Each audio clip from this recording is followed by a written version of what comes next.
start when Okay. you're ready. Perfect. I want you all to think back to the spring of 2020, right before what we all thought we were going on was a week-long spring break. This spring break then turned into a 2-month-long isolation due to COVID-19. I'm Daphne Cahill, and today I will be discussing the impacts COVID-19 has had on adolescents' mental health and behavior. Research has shown that due to isolation from COVID-19, children experienced more symptoms of depression, anxiety, and loneliness, and it can be proven that physical activity can alleviate some of these negative effects. The question I have been researching this year is how has isolation from COVID-19 impacted the social and behavioral health of adolescents, and how might physical activity alleviate these effects? To start off, my research began with my curiosity in screen time and how that impacts the behavior of adolescents. Through my screen time research, I then became more curious on COVID-19 and how that has impacted adolescents' mental health today. So then my focus shifted to isolation specifically and brain development in adolescents. I have noticed a shift in my own behavior and my peers' behavior pre and post-pandemic, which really drew my attention to this topic. I investigated physical activity as a mental health solution. Many children still struggle today with the impacts from COVID-19, and understanding these solutions can be very beneficial if we were to experience another worldwide health crisis, or if children are still struggling today. COVID-19 forced us all to live a new way of life, and some people are still recovering.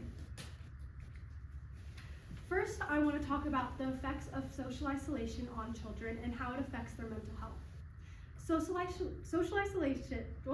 interaction is crucial for learning how to behave, how to communicate, and how to regulate your emotions, especially in younger years of life. Isolation has been proven to increase symptoms of depression and anxiety.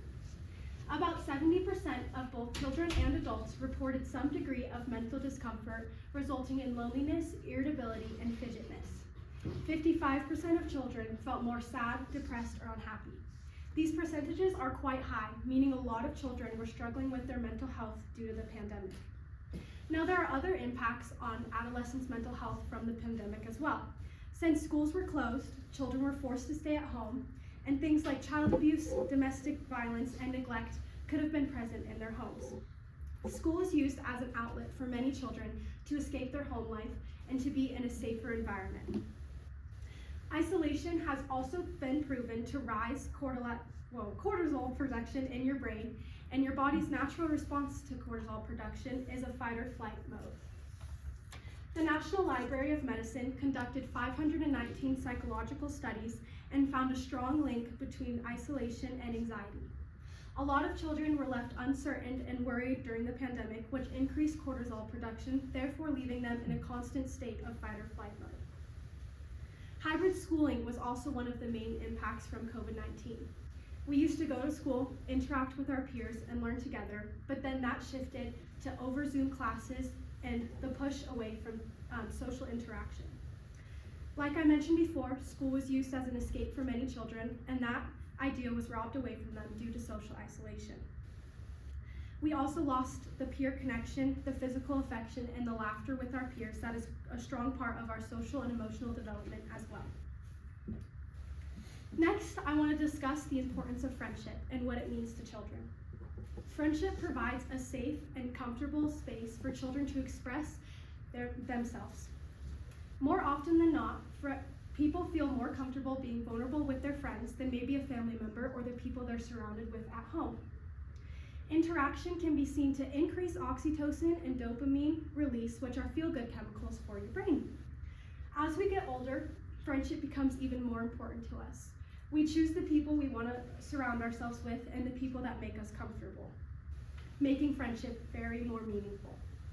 A study from St. Justine Hospital asked children ranging 5 to 14 years old how they felt about friendship during the pandemic. They asked children questions like, why is friendship important? What is special about friends?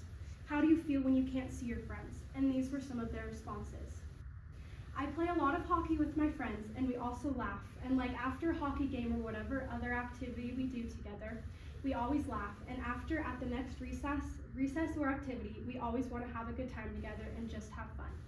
As we can see from some of these responses from these children, all children, any age and gender, truly do value their friendships in their lives.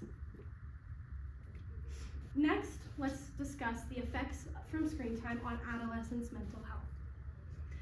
It has been proven that when children are exposed to fast and stimulating media content, they can show early symptoms of ADHD.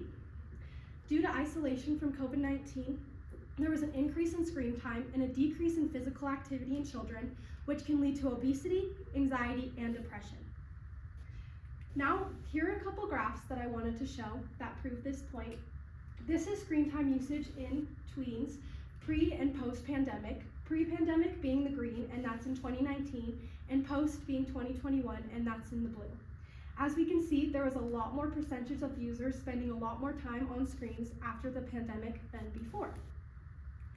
This is another important graph that I wanted to show, and it's showing different ages of kids who use screens, the amount spent on screens, and children who showed hyperactive behaviors and children who didn't. As we can see, there is a very drastic difference between the time spent, the age of children, and hyperactive behaviors in children. Screen time is correlated with the difficulty to follow directions, inability to finish tasks, and difficulty sitting still, which are all early signs of ADHD. Next, I want to talk about my solution I researched, which is physical activity. It has been proven that movement increases mental health, and it is recommended for children to spend about 30 to 45 minutes outside and moving their bodies. This can significantly impact their mental health. Even relaxing exercise like yoga can be seen to have benefits on adolescents' mental health. It has also been proven that kids who play on sports teams are less likely to experience negative mental impacts and are more likely to have a higher self-esteem. Now I'm going to discuss childhood obesity. As I mentioned before, the pandemic caused a rise in screen time and a decline in physical activity for many children. Childhood obesity is when a child's BMI, or body mass index, is greater than the 95th percentile for their age group. Approximately 1 in 5 children and adolescents have obesity. This is a shocking statistic. A lot of children are struggling with obesity, and a lot of it is due to the pandemic and the lack of physical activity they experienced during these years. Obesity has mental effects on children, such as depression and anxiety, but it can also raise serious medical concerns, such as digestive, breathing, and orthopedic issues. These are a couple more graphs that prove the point of obesity rates changing due to the pandemic. This is the amount of time kids have spent sitting at home, and then the rates in which children are experiencing obesity. As we can see, when COVID-19 started, there was a rapid increase in the children who were experiencing childhood obesity, then to like 2016 or 2017, which would be pre-pandemic times. This is another graph that I thought was important to add into my talk as well. It is connecting obesity to all the different parts of COVID, such as staying at home, screens, stress, sleeping disorders, to obesity, and it also talks about some symptoms and signs of obesity like chronic inflammation, respiratory disorders, kind of just more the medical concerns of it. Now I want to talk about my action project as it relates to this solution I just discussed. For my action project, I decided to run my own Zumba X Block. For those of you who aren't familiar with what an X Block is, it is a PE course we are required to take at Animus in order to graduate. So every Wednesday, kids from all grades and me do Zumba. Zumba is dance while working out, which is awesome. I personally go to a couple Zumba classes on my own time and have noticed that on days that I do go to class and I'm connecting with everyone, I feel a rise in my self-esteem and in my mental well-being. Zumba has been proven to build self-esteem, and it forms connections between people, which is also a very important thing. I also wanted to create a space where it was a technology-free zone and kids were kept off their screens. So I've asked all the kids a part of my Zumba X Block to stay off their phones while we do it. Zumba is super awesome. We are exercising while keeping our brains healthy, which is super important. Now for my main conclusions from my research. I have found a direct link between isolation, anxiety, depression, and loneliness, and have found that physical activity severely benefits your body and your mind. I've also found that children find friendship to be a very important thing to them, and friends are something that can also better your mental health. I think that in the future, more research needs to be done on the pandemic and adolescent mental health as a whole, and parents should also advocate for their children to spend time outside and spend time moving their bodies to keep their minds and their bodies healthy as well. Something I want to be taken away from this talk is the next time you're feeling down or upset, try moving your body or doing something physical and asking yourself how you feel. Do you feel better or do you feel worse? Mental health is an extremely important topic to study and understand because kids are our future and they're going to take over the world someday. Thanks for listening. I will now be taking questions.